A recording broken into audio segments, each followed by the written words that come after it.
Your greatest achievement to date is not a diploma, not a startup exit, and certainly not your Instagram following. It is a masterful, cowardly escape from the one person you fear most, yourself. You are a generation that cannot stand the sound of its own breath. To you, silence is a mirror reflecting a void, and that sight makes you nauseous.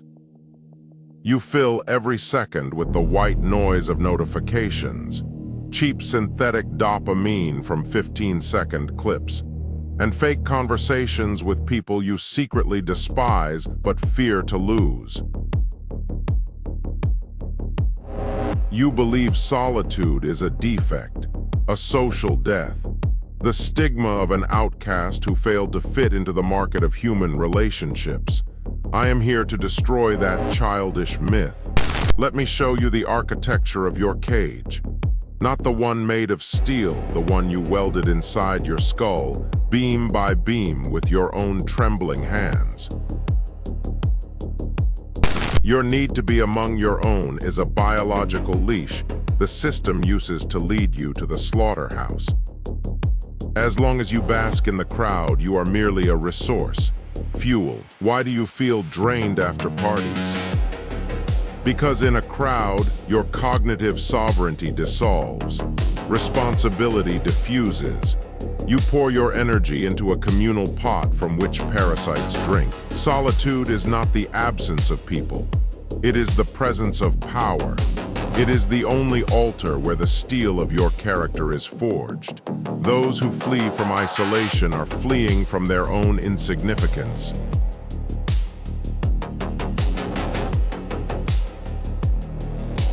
Why do you feel a physical itch when your phone's battery hits the red zone?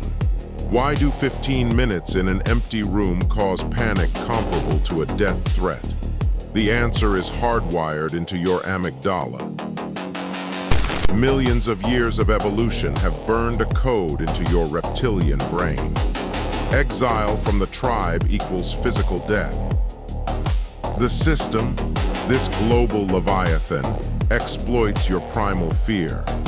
It has created a dopamine prison without bars, where your attention is the oil of the 21st century. Modern society is an industrial incubator for social eunuchs. You have been trained like a circus animal, conditioned to perform on command, to smile on cue, to suppress your instinct for the comfort of the trainer. You call this emotional intelligence. I call this castration. The mass is never rich, the mass is never wise, and above all, the mass is never free. Freedom is not a gift. It is a product manufactured in the hermetically sealed laboratory of solitude.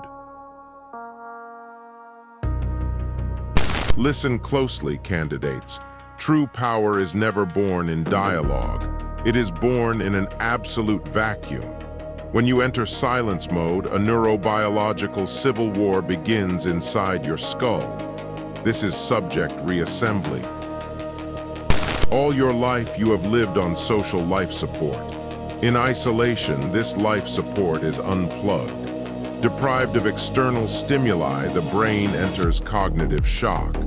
At this critical moment, your false self, this fragile construct of others' expectations, begins to rot and peel away.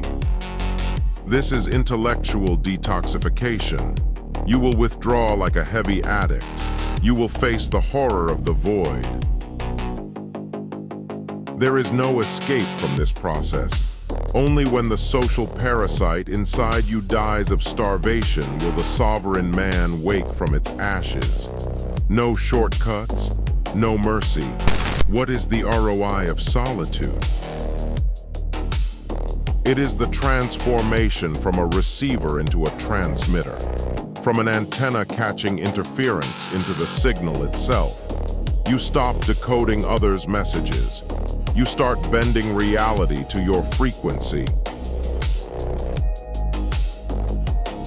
The lone predator becomes the source of the signal himself.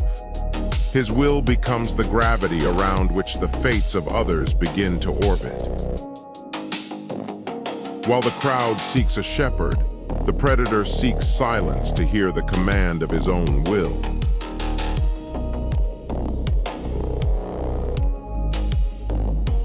Protocol, mental inbox 0. Surgical requirement, 60 minutes of total sensory deprivation, daily.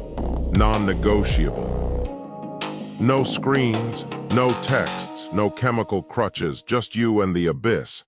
By minute 40, forced defragmentation begins. This is intermittent fasting for the mind. Roman 2, protocol, the true autobiography, surgical requirement, radical inventory.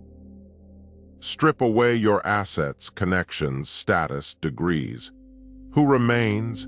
If the answer is nobody, you are a ghost borrowing the system's energy to sustain an illusion of existence. Conduct this autopsy in absolute silence. Let the corpse of your false self rot in plain sight. Roman 3, protocol, cultivation of specific knowledge. Solitude is the incubator for your specific knowledge.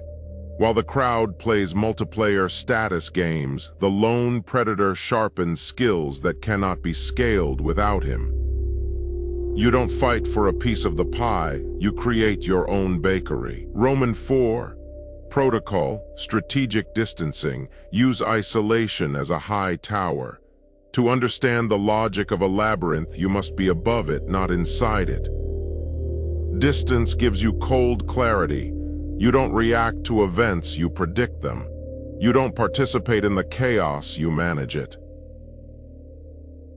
Case I, Machiavelli, exile as operational advantage, 1513. Niccolo Machiavelli, stripped of power, exiled to a country estate. To the commoner, this is death. To the sovereign, it is leverage. In isolation, he dissected the nature of power and wrote The Prince, a manual that has steered empires for 500 years. Your application: when the system casts you out, you are not broken. You are liberated from the distortion field. Use exile as your laboratory. Case Roman 2, intelligence agencies, neurosurgery of the will. To turn a man into clay, you deprive him of solitude. To create a leader capable of autonomous action, they are sent into absolute isolation. If you survive alone with your abyss, you become a biological unit with your own internal nuclear reactor. Your application: if you cannot function without a team, you are not a leader, you are infrastructure. Disposable, replaceable. Train your autonomy until you become a self-contained weapon. A closed system generating its own gravity. Case Roman 3, Marcus Aurelius, the inner citadel. The philosopher emperor did not seek advice from the mob. He wrote his meditations in a tent surrounded by the death of the Germanic forests. His success was not in his legions, but in his ability to be self-sufficient in the void. Your application: build your inner citadel out of stones of solitude. If you are self-sufficient in the void, you are invincible in the chaos.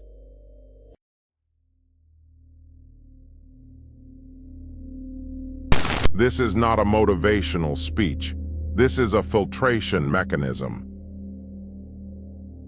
The weak will return to the herd. They will continue to seek warmth in the sweat of the mass. The strong will enter the silence and never emerge the same. The world will always try to consume you. It hates those who cannot be housebroken. But remember, the world only devours those who dissolve into the mass. Mr. Vanta does not wait for followers. He watches those who become predators. Vanta is watching. The protocol continues. And if you think this message was meant for you, you are already too late.